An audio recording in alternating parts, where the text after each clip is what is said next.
Hi, suppose we have a real number x such that x plus 1 over x is an integer. We want to prove that x to the n plus 1 over x to the n is always going to be an integer, where n is just some arbitrary positive integer. The way we're going to do this is by induction on n. Let's look at the case where n equals 1. Well, it's just that thing there, so of course it's just an integer.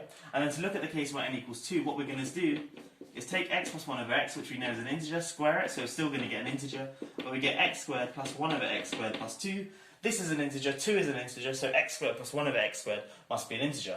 Now we're going to suppose the statement holds true for n equals k and n equals k minus 1, and then show it's true for k plus 1 as well. So what we're going to do is consider x to the k plus 1 over x to the k multiplied by x plus 1 over x, like so. Expanding this out gives us x to the k plus 1 plus 1 over x to the k plus 1 plus 1 over x to the k minus 1 plus x to the k minus 1.